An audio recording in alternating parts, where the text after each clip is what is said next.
नमस्कार मंडळी.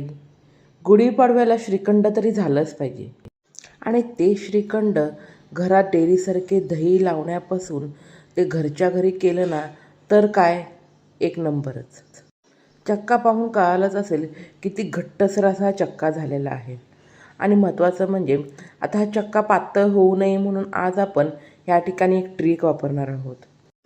चमचा उलटा केला ना तर श्रीखंड खाली देखील पडत नाही. इतकं घट्टसर असं डेअरीसारखं हे क्रीमी असं श्रीखंड तयार होतं. नवशिके देखील हे श्रीखंड सहजपणे करू शकतील. अगदी साधी सोपी अशी रेसिपी आहे. चक्का आंबट झाला ना त्यामध्ये भरपूर अशी साखर घातली जाते आणि त्यामुळे श्रीखंडाची चव देखील पूर्णपणे बदलते. परंतु आज आपण जो चक्का बनवणार आहे ना तो अजिबात आंबट देखील होत नाही. त्यामुळे साखरेचं प्रमाण देखील कमी लागतं. तर चला वेळ न घालवता लगेच रेसिपीला सुरुवात करूयात. गॅसवरती फुल फॅट म्हशीचं दूध मी मंद आचेवरती 10 ते 15 मिनटं छान तापवून घेणार आहे. 1 लिटरमधील जवळपास आपण 20% दूध आटवून घेणार आहोत. त्यामुळे दुधामधील बराचसा पाण्याचा अंश हा कमी होतो आणि त्यामुळे छान घट्टसर असं दही लागलं जातं.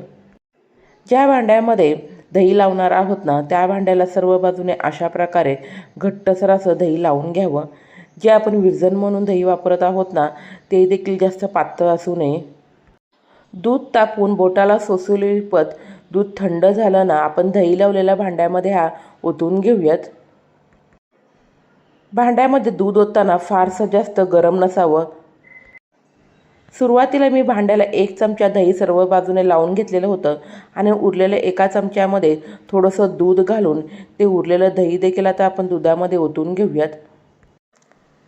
अशा प्रकारे व्यवस्थित दही दुधामध्ये मिक्स करून झाल्यानंतर जोपर्यंत दूध शांत होत नाही ना तोपर्यंत दुधाच्या मधोमध आपण अशा प्रकारे चमचा उभा ठेवणार आहोत. त्यामुळे दही छान घट्टसर असं लागलं जातं. आता डब्याचे झाकण लावून हा डबा आपण न हलवता आणि न उघडता 5 तास बाजूला ठेवून घेऊयात. उन्हाळ्यामध्ये लगेच दही जमलं जातं परंतु पावसाळा आणि हिवाळ्यामध्ये जरा जास्त वेळ लागतो. दही जमल्यानंतर फक्त 1 तास मी फ्रीजमध्ये ठेवून घेतलेलं होतं. त्यामुळे छान घट्टसर असं दही तयार होतं. पाहून तुम्हाला कळालंच असेल किती घट्टसर असं दही तयार झालेलं आहे. अजिबात दह्याला कुठे देखील पाणी सुटलेलं नाही. या ठिकाणी तुम्हाला पाहूनच कळलं असेल किती सुंदर असं हे दही लागलेलं आहे.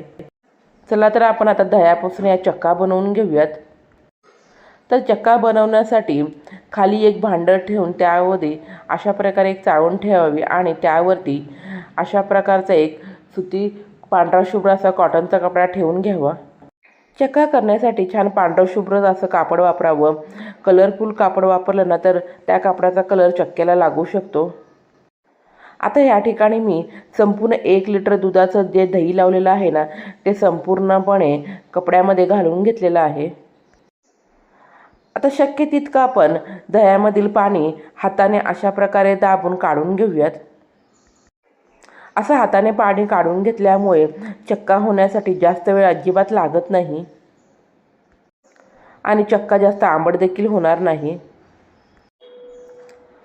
शक्य तितकं पाणी काढून झाल्यानंतर आता आपण ह्या कापडाची पुरचंडी बांधून घेऊयात.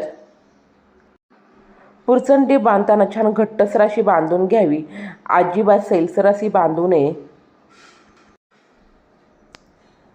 आणि अशा प्रकारे ही पुरचंडी चाळणीवरती ठेवून चाळणीच्या खाली भांडं ठेवल्यामुळे दह्यातील जे एक्स्ट्रा पाणी आहे ना ते खाली भांड्यामध्ये पडलं जातं. तर अशा प्रकारे पुरचंडी बांधून झाल्यानंतर हे कापड टॅप करून घेतलं ना अजून जे काही एक्स्ट्रा पाणी आहे ना ते देखील निघालं जातं. आता पुरचंडीवरती एक प्लेट ठेवून त्यावरती खलबत्ता ठेवून घेऊयात. जड वस्तू अशा प्रकारे पुरचंडीवरती ठेवल्यामुळे दह्यामधील पाणी हे संपूर्णपणे निघालं जातं. आता सुरुवातीला मी सांगितल्याप्रमाणे चक्का आंबट होऊ नये म्हणून असंच्या असं संपूर्ण भांडं हे फ्रीजमध्ये ठेवून घ्यावं. त्यामुळे चक्का आंबट अजिबात होत नाही. आता आपण हे भांडं फ्रीजमध्ये जवळपास 5 तासासाठी ठेवून घेणार आहोत. 5 तासामध्ये संपूर्णपणे दह्यातील पाणी निघून जाते. दह्यातील पाणी काढण्यासाठी आपण जे खाली भांडं ठेवलेलं होतं ना ते देखील फ्रीजमध्ये ठेवल्यामुळे दह्यातील पाणी पूर्णपणे त्यामध्ये पडलं जातं. असं संपूर्ण भांडं फ्रीजमध्ये न ठेवता बाहेर ठेवलं ना, चक्का आंबट तरी होतोच आणि खूप चिलट असे लागतात. तर या ठिकाणी मी पुरचंडी सोडून घेतलेली आहे. पाहूनच तुम्हाला कळालं असेल किती घट्टसर असा चक्का तयार झालेला आहे. घरात लावलेल्या दह्यापासून या ठिकाणी पहा किती घट्टसर असा चक्का तयार झालेला आहे. सुरीने कट केला ना तरी देखील ह्याच्या वड्या पडल्या जातील. ज्याप्रमाणे पनीर तयार होतं ना त्याप्रमाणे हा चक्का तयार झालेला आहे. फ्रीजमध्ये हे भांडं ठेवल्यामुळे अजिबात हा चक्का आंबट देखील होत नाही. 5 तासामध्ये दह्यातील पाणी पूर्णपणे निघाले नसेल तर अजून 1 ते 2 तास तुम्ही हेच भांडं फ्रीजमध्ये अजून ठेवलं तरी चालेल. तर अशा प्रकारे दह्यातील संपूर्ण पाणी निघालेलं आहे ना ते तुम्ही झाडांना वापरू शकता.